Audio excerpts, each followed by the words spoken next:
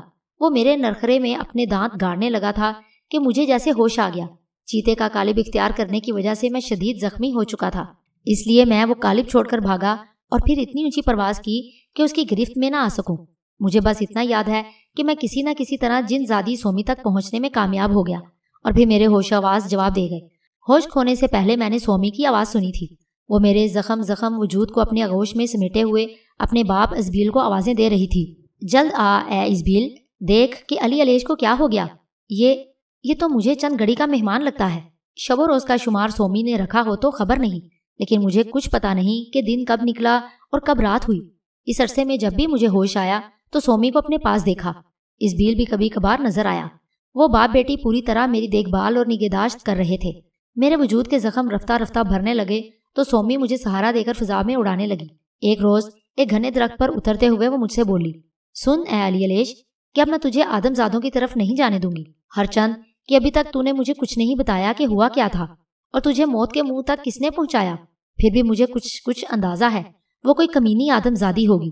اس کے لہجے میں نفرت تھی۔ یہ آدم زادیاں ایسی ہی ہوتی ہیں۔ میں اس کی بات سن کر ہنس دیا اور ایک موٹی سی شاخ پر نیم دراز ہو گیا۔ وہ برابر والی شاخ پر جھولنے لگی۔ اے علی علیش، تو کس لیے ہنس رہا ہے؟ وہ جھولتی ہوئی میرے قریب آ گئی۔ سومی کے وجود کی حرارت مجھے پگھلانے لگی تو میں اٹھ کر بولا، اس طرح تو میں تیرے کسی سوال کا جواب نہ دے سکوں گا۔ اس نے وہ شاخ چھوڑ دی جس پر میں بیٹھا تھا اور کہنے لگی، ہاں اب میرے سوال کا جواب دے کہ وہ کون تھی۔ ایک تو ہی کیا اے سومی، ہر جن زادی آدم زادیوں سے نفرت کرتی ہے، لیکن یہ قصہ کسی آدم زادی کا نہیں ہے۔ میں نے اسے بتایا۔ تو پھر؟ اس نے حیران ہو کر پوچھا۔ وہ ایک شیطان صفت اور بدکار آدم زاد تھا۔ اور اب تو میں چپ ہو گیا اور اس گزرے ہوئے واقعات پر غور کرنے لگا۔ پہلے بھی میں نے اس پر کئی مرتبہ غور کیا تھا مگر کسی نتیجے پر نہیں پہنچ سکا۔ سومی نے میری خاموشی پر مجھے ٹوکا تو میں نے کہا، مجھے سوچنے دے اے سومی۔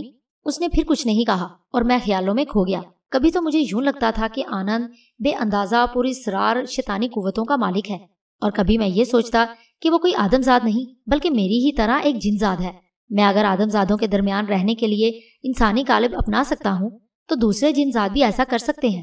اس سے قبل کبھی مجھے ایسا کوئی تجربہ نہیں ہوا تھا کہ کوئی آدم زاد دیکھتے ہی دیکھتے خوفناک درندہ بن گیا ہو۔ آدم زادیوں کی طلب ہی میں تو یاسف بھی ایک آدم زاد بن کر رہنے پر مجبور تھا۔ میں سوچتا رہا اور مجھے وہ منظر یاد آیا جب آنند کے عشرت قدے میں قدم رکھا تھا۔ اس کے اور میرے درمیان جو مقابلہ ہوا اس سے بھی یہی پتا چلا کہ وہ مجھ سے قوی ہے۔ اس نے تو مجھے مار ہی ڈالا تھا، میں اسے زیر نہیں کر سکا۔ اگر واقعی وہ کوئی جن زاد ہی تھا تو پھر تنہا میرے لیے اس پر قابو پا لینا ممکن نہیں تھا۔ اے علی علیش، کیا تو مجھے کچھ بھی نہیں بتائے گا؟ ممکن ہے کہ میں تیری کوئی مدد کر سکوں۔ کیا تجھے یاد نہیں رہا کہ میں بھی تو آدم زادوں کے درمیان رہ چکی ہوں؟ ایک آدم زاد ہی کی تو بیوہ ہوں میں۔ مجھے بھی ان سے نمٹنے کے بہت سے طریقے آتے ہیں۔ سومی سے میری خاموشی برداشت نہ ہو سکی۔ سومی کے ان الفاظ نے مجھے ایک نئی راہ سمجھائی، لیکن میں نے جو کچھ سوچا اس کے لیے ازبیل کا راضی ہونا ضروری تھا۔ اچھا تو پھر سن اے سومی کہ مجھ پر کیا گزری۔ میں بولا اور پورا واقعہ تفصیل کے ساتھ بیان کر دیا۔ کچھ دیر خاموش رہ کر سومی نے مجھ سے سوال کیا، جب وہ چکرا کر گرا تو کیا تو نے اسے اٹھتے دیکھا تھا؟ جہاں تک مجھے یاد پڑتا ہے وہ بے سود پڑا تھا۔ میں نے سوچتے ہوئے جواب دیا، وہ اگر بے حرکت پڑا تھا تو پھر تجھ پر وار کس نے کیا؟ یہی تو الجھا دینے والا معاملہ ہے اے سومی۔ جو آدم زاد شیطانی قوتوں کے مالک ہوتے ہیں یہ فریب دے سکتے ہیں۔ حیرت کے وہ چند ہی لمحات ہوں گے کہ جب میں اس کی طرف سے غافل ہو گیا۔ تجھ سے جھوٹ کیا بولنا، وہاں ایسی آدم زادیاں تھیں کہ جن کی طرف سے نظر ہٹانا مشکل ہو جائے۔ جب ایک ایسی ہی حسین آدم زادی گھبرا کر اس کی طرف بڑھی تو میری نظر چوک گئی۔ پھر جو کچھ ہوا میں تجھے بتا ہی چکا ہوں۔ تو نے ابھی کہا تھا اے علی علیش کہ جب تو وہاں سے بھاگ رہا تھا تو اسی آدم زاد نے تجھے جکڑ لیا تھا۔ یہ بتا کہ اس کا یہ جکڑ لینا آدم زادوں جیسا ہی تھا کہ الگ تھا؟ تو الگ ہی۔ اتنی طاقت ایک ہی صورت میں کسی آدم زاد کے اندر پیدا ہو سکتی ہے جب اسے شیطانی قوتیں حاصل ہوں، تو اسے نظر کیسے آ گیا؟ یہ بھی تو سوچ اے علی علیش۔ سومی کے ان الفاظ نے ایک نیا ہی باب کھول دیا۔ سوچا تو ہے میں نے، شیطانی یا رحمانی قوتیں رکھنے والے آدم زاد ہمیں دیکھ سکتے ہیں، مجھے اس کا تجربہ ہے،